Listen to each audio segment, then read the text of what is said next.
Good morning बच्चों। आज हम लोग पढ़ेंगे सूर्यकांत त्रिपाठी निराला जी की रचना उत्साह। उत्साह पढ़ने से पहले थोड़ा सा हम प्रकाश डालेंगे निराला जी के व्यक्तित्व पर। इस हिंदी साहित्य में महात्मा कबीर के बाद हिंदी साहित्य जगत में अगर कोई फक्कड़ और निर्भीक कवि पैदा हुआ तो वह है महाकवि निराला, जिनके काव्यों में सूफियों की सादगी, सूर तुलसी की समन्वय की प्रतिभा और प्रसाद के सौंदर्य की चेतना संपूर्ण रूप से एक साथ साकार हो उठती है।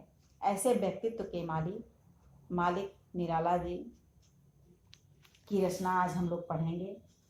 जैसा निराला उनका उपनाम, वैसा ही निराला फक्कड़पन सादगी से परिपूर्ण उनका व्यक्तित्व। आज हम लोग उनकी रचना पढ़ेंगे उत्साह, जो कि उनके बादल राग से लिया गया है। जिस तरह सभी कवियों की अपना एक विषय होता है रचना करने का, उसी तरह इनका भी एक प्रिय जो विषय था वह है बादल। यह उत्साह शीर्षक से जो आपके पाठ्यक्रम में दिया गया है निराला जी की कविता, यह बादल राग से ली गई है। इसमें उन्होंने बादलों को नवजीवन प्रदान करने वाला बताया है। यहाँ उन्होंने बादलों से बरसने का नहीं, रिमझिम का नहीं, बल्कि गरजने का आह्वान किया है। क्यों किया है, आइए हम लोग पढ़ते हैं। बादल गरजो, घेर घेर घोर गगन धराधर ओ, ललित ललित काले घुकुराले, बाल कल्पना कैसे पाले, विद्युत छवि उर्मे कवि नव जीवन वाले, वज्र छिपा नूतन कविता फिर भर दो बादल गरजो। प्रस्तुत पंक्तियां निराला जी की कविता बादल राग से ली गई हैं। उत्साह शीर्षक के माध्यम से यहाँ कवि निराला जी ने बादलों को संबोधित करते हुए कहा है, बादलों का आह्वान करते हुए कवि ने यहाँ कहा है कि हे बादल, तुम गर्जना करते हुए आओ और पूरे आकाश में छा जाओ। कह रहे कि घेर घेर घोर गगन धराधर हो। कह रहे हैं कि तुम घुमड़ घुमड़ कर ऊंची आवाज करते हुए संपूर्ण आकाश को घेरते हुए छा जाओ। ललित ललित काले घुघराले, बाल कल्पना कैसे काले। कह रहे हैं कि हे बादल, तुम सुंदर सुंदर और घुमावदार काले रंग वाले हो। तुम बच्चों के विचित्र कल्पनाओं की पतवारों की पाल के समान हो। कवि का कहना है कि विद्युत छवि उर्मे कवि नव जीवन वाले।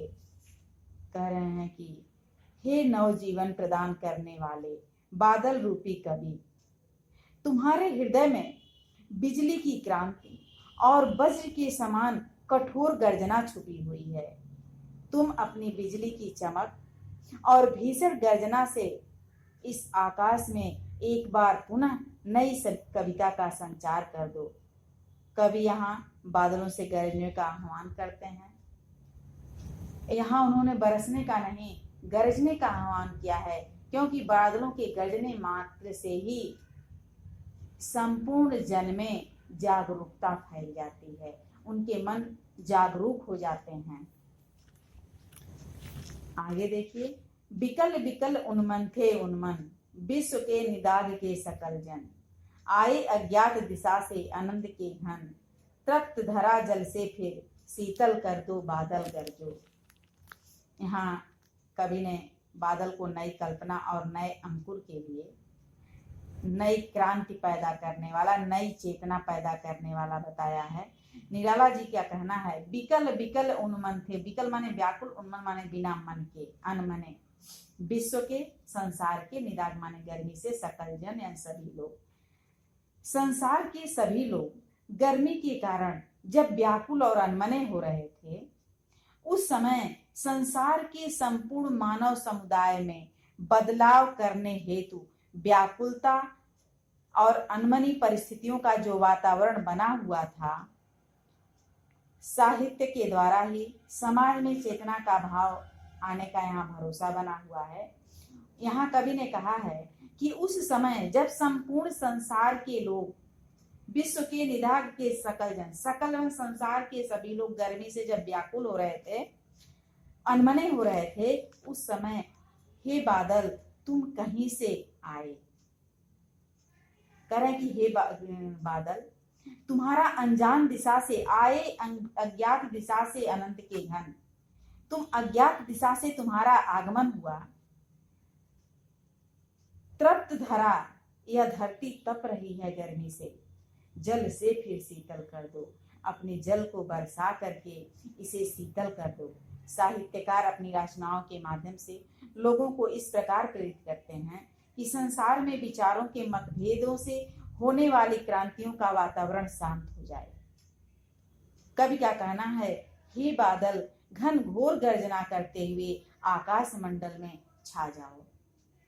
धन्यवाद।